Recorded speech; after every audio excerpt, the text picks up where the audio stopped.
Bonjour, c'est Dany, bienvenue sur Bricomatos. Suite à la vidéo de présentation sur la lamelleuse, j'ai eu beaucoup de retours, parce qu'en plus j'ai fait un peu de la merde sur mes démos, et j'ai eu beaucoup de retours, j'ai eu beaucoup de questionnements. Donc, je fais cette petite vidéo là pour donner les éclaircissements et refaire une démo vraiment propre, avec tout ce que j'ai pu apprendre depuis, puisque comme je connaissais pas du tout, fatalement, sauf coup de bol, j'allais pas arriver à faire un truc carré. Là, on va essayer de faire un truc vraiment propre avec des exemples qui changent un petit peu. Donc, on va faire tout un tas de montages et je vais faire en sorte que ça soit le plus clair possible sur la manière de positionner notre machine et sur la manière de faire les assemblages. Il y a un terme qui est très important, qui est la surface de référence. Sur cette machine, la surface de référence, par exemple, ça peut être la semelle qui est en dessous. Ça peut être aussi, quand on utilise cette pièce qui s'appelle un guide d'angle, ça peut être cette surface-là. Quand on fait un montage, on doit toujours se baser à la même surface de référence. Si on se réfère à ça, on ne change pas en cours de route, sinon il est fort probable qu'on fasse un montage et qu'on soit embêté. Si tu te fies toujours à ta surface de référence, tu peux pas te gourer. On va y aller. Histoire de corser un peu l'affaire, on va prendre cette chose. C'est très rigolo. On va venir la mettre là, comme ça, en plein milieu. Et on va estimer que notre surface de parement, c'est celle-ci. Donc celle-là, on peut la marquer comme ça, par exemple. Et ici. Ça, c'est la surface qui va devoir être alignée complètement. Jusque-là, on est bien d'accord. Vu que nos deux pièces n'ont pas la même épaisseur, il va falloir qu'on trouve un système. Il n'y a pas à chercher loin. On va utiliser le guide d'angle. Comme ça, on va venir se reposer sur cette surface et sur cette surface avec le même guide.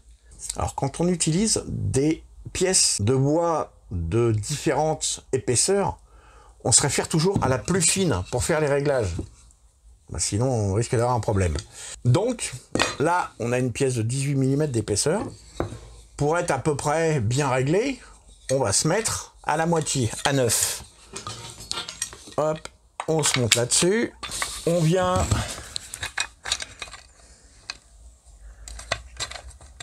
se régler à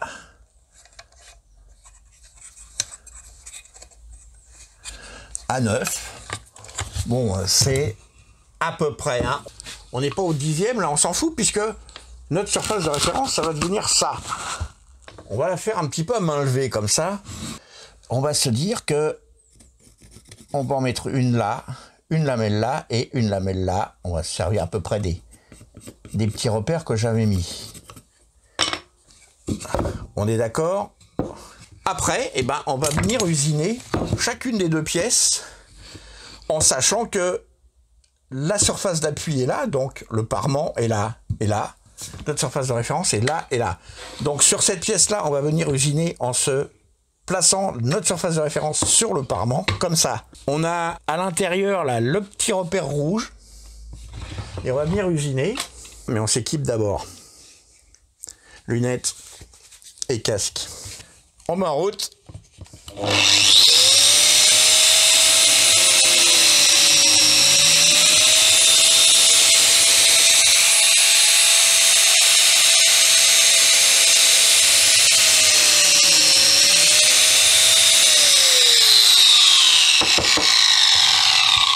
Nos lamelles nos deux trous sont faits. On va venir se placer sur la deuxième. Vous voyez, elle n'est pas très... elle n'est pas terrible, hein, ma pièce.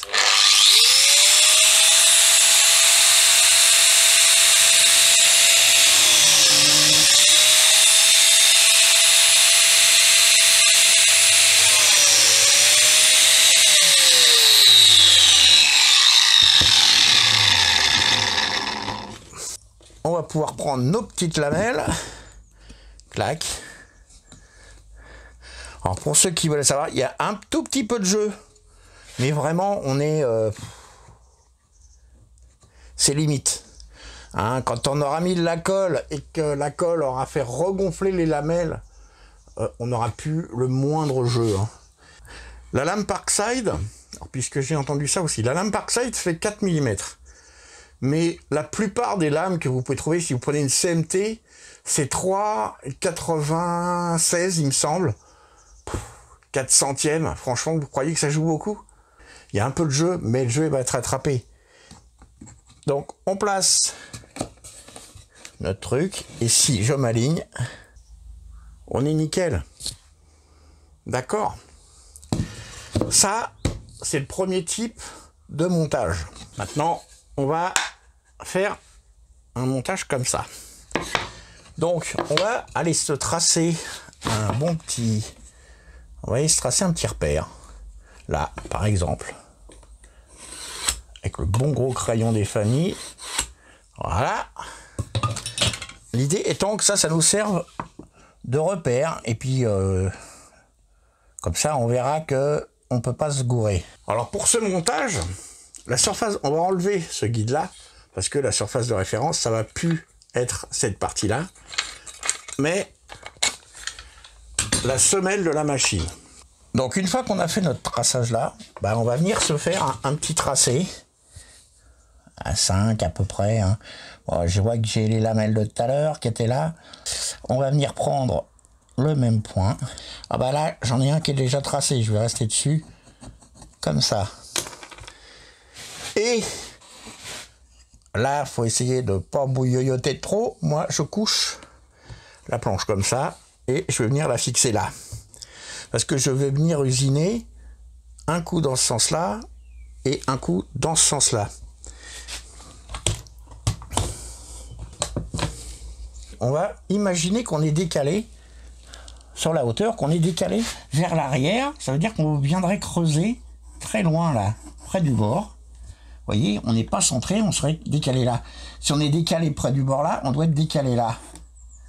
Ce qui veut dire que si on imagine notre décalage, que notre partie fine, alors là c'est pas vrai, hein, mais si on imagine que notre partie fine c'est celle-là, là elle doit être placée contre cette pièce. C'est pour ça que j'aime bien faire comme ça, parce que comme ça je vais pouvoir venir mettre ma machine comme ça, coller contre ma pièce arrière, et après pour que la surface basse qui est toujours celle-là, soit là, clac, je vais venir la placer comme ça. Donc la partie fine, l'une contre l'autre, ça marche. C'est simple. S'il y a besoin d'un dessin, je vous ferai un dessin. Mais j'ai pas encore monté le beau tableau blanc que j'ai acheté ce matin.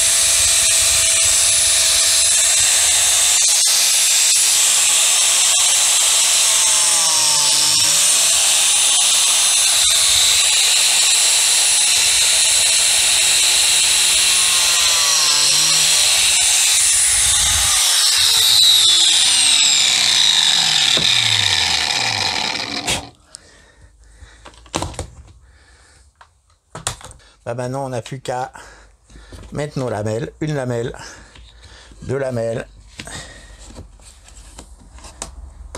On se resserre. Et vous voyez, on est pile dans l'axe de notre trait. Une fois qu'on a compris le système, c'est super simple. Voilà. Maintenant, le trait drôle.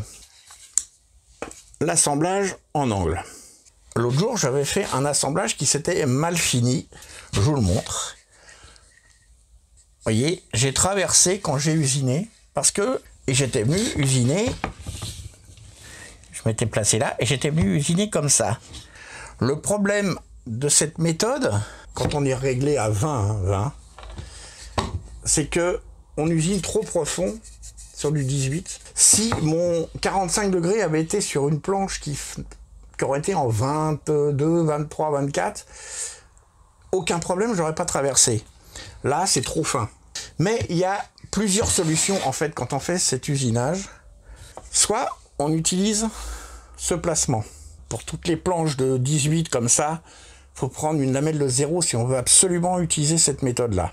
Sauf certaines marques comme Makita, comme Silverline, donnent avec la machine ce qu'ils appellent une cale de surépaisseur. Une cale de surépaisseur, c'est un petit truc qui fait pas plus gros que ça. On pourrait la fabriquer, hein. Pour ceux qui veulent utiliser cette technique-là et mettre du lamello de vin sur des 45 degrés, un petit bout de... Ça c'est du fond de tiroir, là. Un petit bout de truc comme ça, qu'on va venir placer en dessous, proprement, comme ça. Clac. Il faut faire un système d'accroche comme vous pouvez, hein. La Makita, vous avez essayé un truc en plastique qui vient se mettre là et qui vient s'en clipser dessus. Alors, rien qui dépasse en dessous pour pas fausser, mais à la limite, faut trouver un système quelconque. Ou alors, vous allez voir votre copain, votre copine qui a une imprimante 3D, et oui, qu'il vous en fasse une en plastique, qu'il fasse ça avec deux petits retours qui viendraient se mettre là et là. Alors, la cale d'usine, je crois qu'elle fait 4 mm d'épaisseur. Votre cale, on vient la mettre là. Quand on vient se poser dessus, regardez, on est plus haut. Ici, on est plus haut. Il y a une autre possibilité. On la voit expliquée sur la doc de la machine. On va utiliser cette pièce. Et ça permet, l'intérêt de ce système, c'est que ça permet de le régler en hauteur. On va venir mettre notre planche comme ça. Si je la descends suffisamment, regardez, je suis vachement mieux là. Et là, je vais fraiser quasiment, voilà, j'exagère. Si je la redescends comme ça, je fraise quasiment à la limite. Donc là, j'ai exagéré exprès hein, pour vous montrer, mais il suffit de la remonter. Là, si je me mets à 10 mm sur le réglage, regardez. Ma fraise, elle va pratiquement venir fraiser au ras ici. Il faut savoir que si on veut être le mieux possible, il faut essayer de taper là où il y aura le plus d'épaisseur qu'on est dans la transverse, comme ça. Donc il faut taper pas complètement au ras ici, parce que ça va être moche, ça va se voir, mais il faut laisser 2 mm par exemple, ou 3 mm depuis le bord ici. On va se dire qu'on va laisser 3 mm ici, comme ça, et que ça, si c'est le bord de notre lamelle, et qu'on vient la mêler sur 4 mm, voilà. On devrait faire une rainure là, et si on rainure là, on est là, à peu près, sur le centre, on va venir rainurer sur cette partie-là. Alors que moi, l'autre jour, j'ai rainuré plein centre, et je suis venu rainurer là.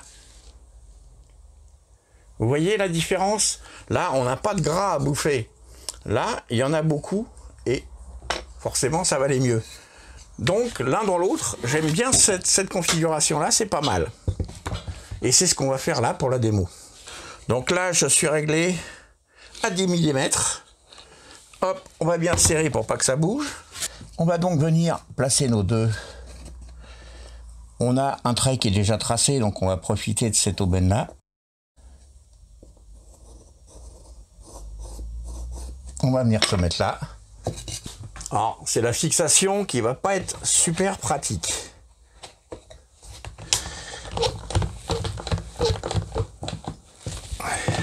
C'est le défaut de la bête. On va utiliser cette pièce-là pour venir faire le tracé. On va lancer avant de démarrer.